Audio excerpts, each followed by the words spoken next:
There are dueling pieces of legislation currently going through the Michigan Congress, both of which are notable, so we'll start off with the good before we get into the terrifying. Alright. Michigan bill would make gender reassignment procedures for minors first-degree child abuse.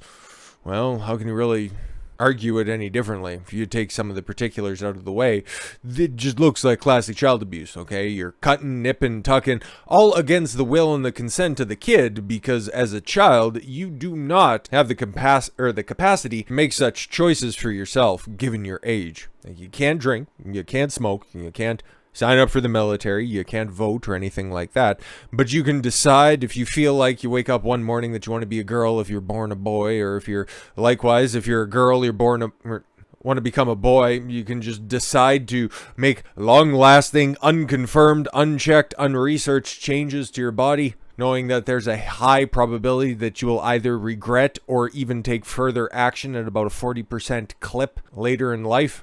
Oh yeah, no, that's all fine. That's wonderful and fantastic. You're stunning and brave if you decide to go through it. The absolute least that this could be is child abuse. So, Lisa's bill makes a little bit of sense. Republican lawmakers in Michigan recently introduced legislation that would outlaw medical procedures for gender reassignments of transgender minors.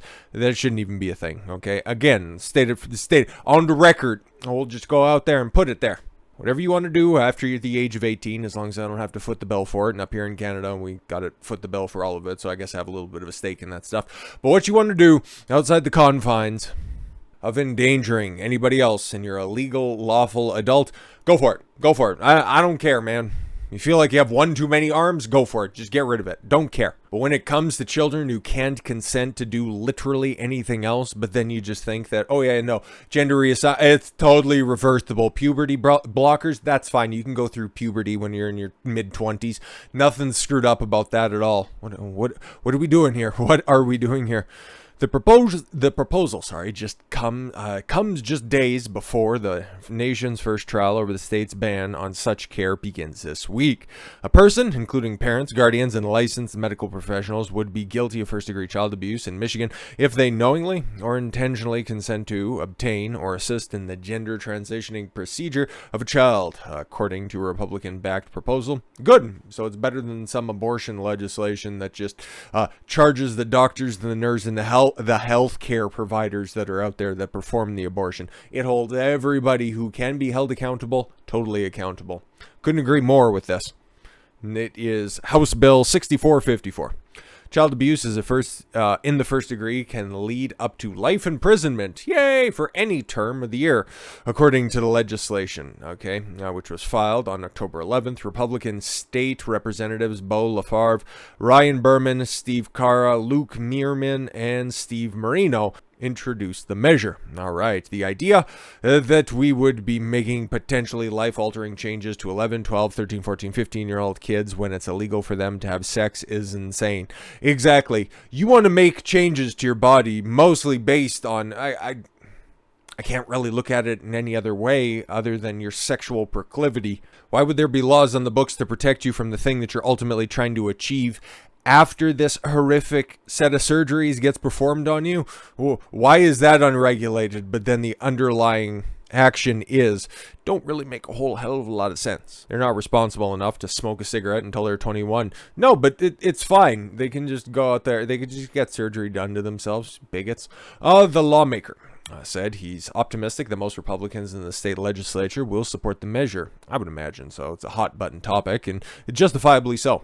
If passed, the state would become the second in the nation to make a felony to provide such care to minors. Oh, okay, cool. I was going to ask, who is the other stunning and brave state? A new Alabama law in April bans certain transgender procedures and substances for people younger than 18, such as hormone treatment, puberty blockers, or gender-changing surgery.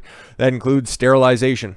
Great, because that's something that doesn't get talked about as well. You want to prolong puberty? Well, there's biological processes that go on during puberty, and if you delay them for too long, all the plumbing doesn't come in, and then you become sterile, okay? And then hormone treatment, you pump a whole lot of estrogen into a boy, or you pump a whole lot of testosterone into a female. Those wires that are already in there, biologically ingrained inside of you, they start to get all futzed up and broken. I hate to get too technical for everybody out there, but that stuff doesn't necessarily grow back, okay? And you're going to end up, if you are a guy and you end up having sperm coming out of there, that shit is fucking bumping heads and ain't going into fucking anywhere. And there's no easier way, if you're a woman, to empty that egg carton out than to just start futzing about with hormones. The proposal comes a week before the nation's first trial over the state's restriction on gender-related care for children takes place in Arkansas. All right, Arkansas is the first state to prohibit physicians and healthcare professionals from providing gender transition procedures to youth or referring them to other healthcare professionals for the procedures. That's interesting because this will be a state's case. Then it'll eventually make it up to the Supreme Court, and then they're ultimately going to have to decide. And I can already hear the protesters rumbling, and then you'll see the overwhelming lack of support when all this shit eventually shakes out. Probably not too far away from 2024 when we're all said and done. Just saying. State doesn't see it as a serious crime punishable by imprisonment in excess of 1 year. Medical providers who violate the law could face disciplinary actions from the appropriate licensing entity or disciplinary review board. I think that's too light. I think Michigan's probably on the right track. However, the law targeting transgender treatment for minors also faced a immediate court challenge in July of 2021 as U.S. District Judge J. Moody. Oh, I wonder if that's a descendant of Dr. Moody, who was out there, and he was the guy who was running the... That's just probably an odd coincidence, but that's also the last name of the doctor in Winnipeg who was doing the experiments on those twin boys who eventually ended up killing themselves. All because he wanted to just show that gender is a social construct. Fucking monster. Temporarily blocked it from taking effect more than a year ago. On October 17th, Moody began hearing testimony for the evidence of the case. The families of 4 transgender youths and 2 doctors who provide gender-affirming care should all be... don't want to say that. Previously claimed that the legislation was unconstitutional. How? Can you point to anything in the Constitution? Medical privacy, maybe, potentially, but still, how does that affect us in any form or fashion? And undermine the rights of transgender youths. Kids don't really have full access to the entire United States Constitution. So, just saying, parents and doctors. But advocates of the law have argued that the probation is within the state's authority to regulate medical practices. That seems like it has a little bit stronger footing. I'll be paying attention to that, okay? Because I find it very interesting, and it could set overarching precedent for many more states that are out there, because obviously these lawsuits right now, they're just in their early stages, okay? They're like a perfect age to be targeted by some advocates that are out there. But as the years go on, we're going to see a lot more regret lawsuits that come out against the doctors that performed all of these processes in the next 10, 20 years, if they live that long. But like I said, there's dueling pieces of legislation here. Okay, this Michigan Bill 6454, was I right on that one? Yeah, House Bill 6454. Good stuff. But there's also Michigan's Proposition 3, and it is a fucking doozy, my guys. All right, so it involves a lot of shit. Okay, abortion restrictions, sex reassignment and shit like that. Like, it's a big boy. It's a big boy. Following the Supreme Court's Dobbs decision, which essentially sent the issue of abortion back to the states. No, I made abortion legal. We're living in a handmaiden's timeline, or whatever the fuck they yell at this point. I don't know. I don't care. Pundits and polls on both sides of the issue felt the abortion foes in Kansas went too far. A proposed constitutional amendment to say that there is no right to abortion drew nationwide press and funding. Planned Parenthood weighed in as 6-figure financial support on the no forces, who emerged triumphantly with 59% of the vote. Yeah, this was a proposition that was on the bill during the primary cycle earlier this year. I think it was earlier this year or the end of last year, something like that. Now with it, that pro-choice forces are going too far with Proposition 3 in Michigan. Should the proposed amendment in the Wolverine state's constitution be enacted in November, opponents warn it would not only overturn the 1931 ban on abortions, but, depending on subsequent interpretations in court, almost certainly invalidate all the legal restrictions on abortion that exist in Michigan law. Known officially as the Reproductive Freedom for All measure, Proposition 3 would ensure everyone has a fundamental right to the reproductive freedom. Everybody has the fundamental right to reproductive freedom. So, okay, if we're just going to really take this far left of field, would that also somehow apply to rapists? Just throw it out there. They have a right to reproductive freedom, apparently.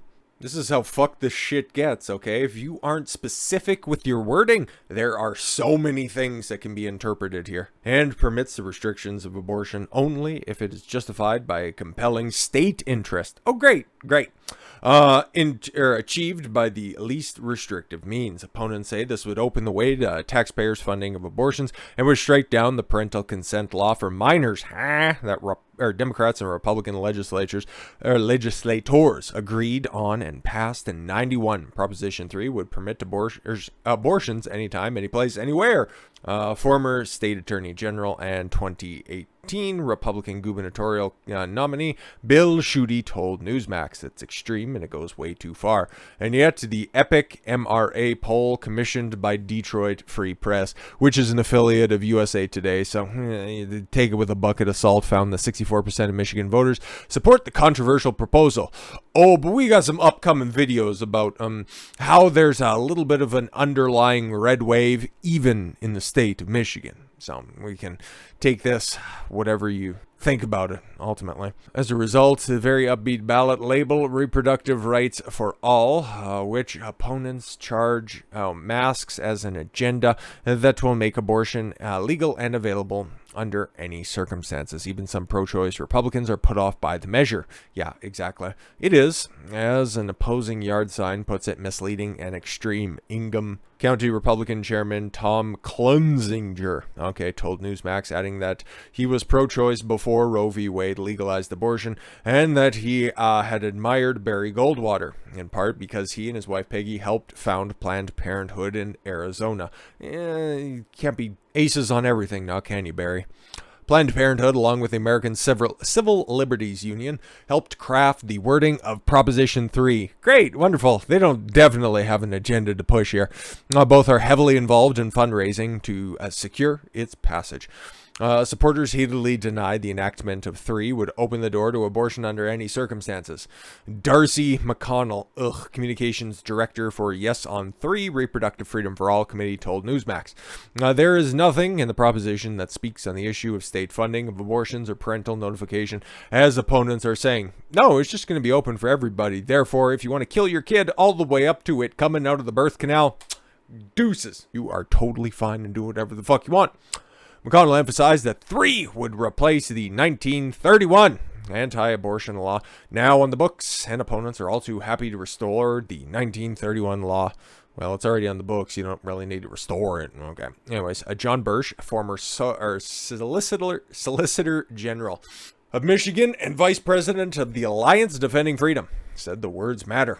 Words matter, guys. And that especially true with those words will become a permanent part of Michigan's Constitution, said that to start with the first 9 words of Proposition 3. Every individual has a fundamental right to reproductive freedom. Every individual, huh? Every single individual. Free of what? Free of what are you talking about? Because are we going to be talking about man's input on this in any form or fashion? No. He simply abdicated his responsibility to any of that stuff the moment the fucking load left the tip of his dick. And that now reproductive freedom is just for the hoes to bicker over. But anyways, like it says here, it's like the first 9 words are so goddamn vague because the words individuals is not defined. It could include minors as well as adults. There we go. The proposal goes on to define reproductive freedoms as anything but not limited to abortion care and sterilization.